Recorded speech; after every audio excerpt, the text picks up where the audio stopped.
आप सुनने जा रहे हैं उत्तराखंड की एक लोक कथा अजवा बफौल। बहुत पुरानी बात है। हिमालय के पर्वतों में पंचदेवता यात्रा पर निकले थे। एक जगह विश्राम करते करते वे मनोरंजन हेतु क्रीड़ा करने लगे। उन्होंने 4 गोले बनाए और 4 दिशाओं में फेंके। उन गोलों से 4 मल्ले यानी कि विशालकाय बलशाली व्यक्तियों का जन्म हुआ। उन्होंने पंच देवताओं से अपनी उत्पत्ति का कारण पूछा। पंच देवताओं ने कहा, हम तो मनोरंजन कर रहे थे, उसी से तुम्हारी उत्पत्ति हुई है। मल्लों ने कहा कि हमें कोई कार्य सौंपा जाए। पंच देवताओं ने कहा, जाओ दुनिया भ्रमण करो और अपने जैसे बलशाली मल्लों से युद्ध करो और अपनी ताकत का परीक्षण करो। चारों मल्लों ने नामचीन मल्लों को चुनौती दी और उन्हें परास्त कर दिया। वे सारे जग में अपनी ताकत का परीक्षण कर वापस पंच देवताओं के पास लौटे और उन्हें अपने विगत सारे अनुभव बताए। उन्होंने कहा कि अब वे चारों थक चुके हैं, उन्हें कहीं भी पर्याप्त भोजन नहीं मिल रहा है। अब पंच देवता ही उनके भोजन की व्यवस्था करें। पंच देवता परेशान हो गए। इन मल्लों के भोजन की पूर्ति कैसे की जाए? उन्होंने मल्लों से कहा, हम तो जोगी हैं, भिक्षा मांगकर जीवन व्यतीत करते हैं। कभी भिक्षा मिल जाए तो कभी नहीं मिलती, ऐसे ही दिन काटना पड़ता है। तुम ऐसा करो, चंपावत के पास राजा कालीचंद्र का साम्राज्य है। उसके पास तुम्हारे ही जैसे मल्ल हैं, जिनके खाने पीने की वह उचित व्यवस्था करता है। उसे और मल्लों की आवश्यकता है। तुम उनके दरबार में चले जाओ।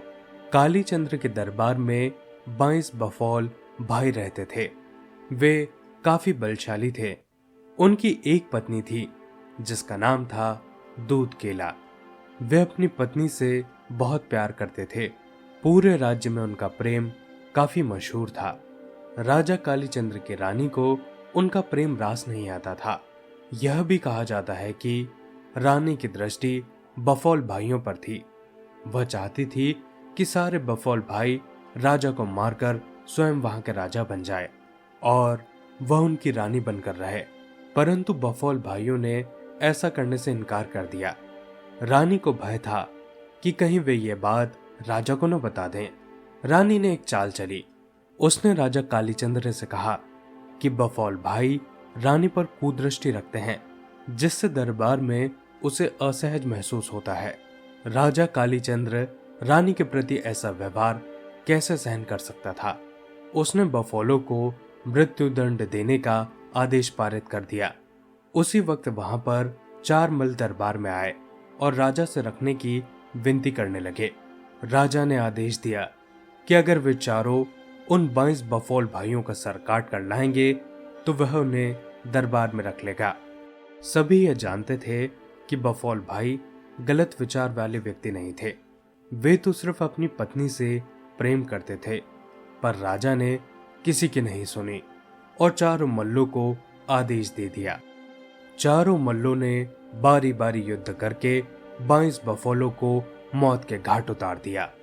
अपने पतियों की मृत्यु से दुखी दूध केला सती होने के लिए तैयारी कर रही थी कि तभी उसके गर्भ से आवाज आई कि मां, तुम अपने आप को क्यों सती कर रही हो? तुम्हारे साथ मेरी भी तो मृत्यु हो जाएगी। ऐसे तो बफौल वंश हमेशा के लिए खत्म हो जाएगा। अपने गर्भ में पल रहे 7 माह के बच्चे की यह बात सुनकर उसने सती होने का विचार बदल दिया।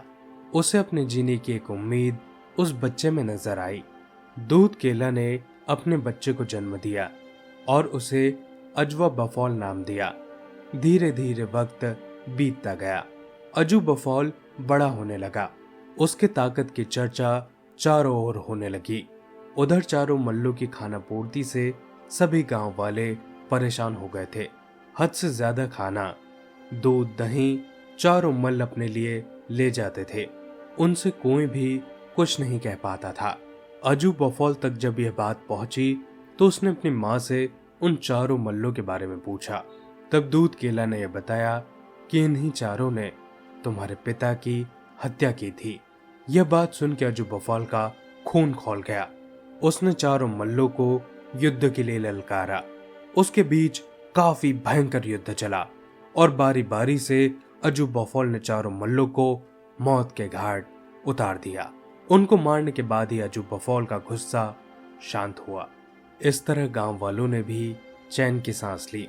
अजू बफौल ने राजा को भी उसके रानी के गलत आरोपों का बखान किया, बिना कोई जांच किए, और 22 बफौलों की बिना कोई बात सुने उन्हें मृत्यु दंड देने पर राजा को खरी खोटी सुनाई।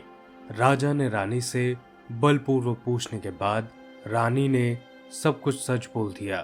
तब राजा ने रानी को दासी बना दिया।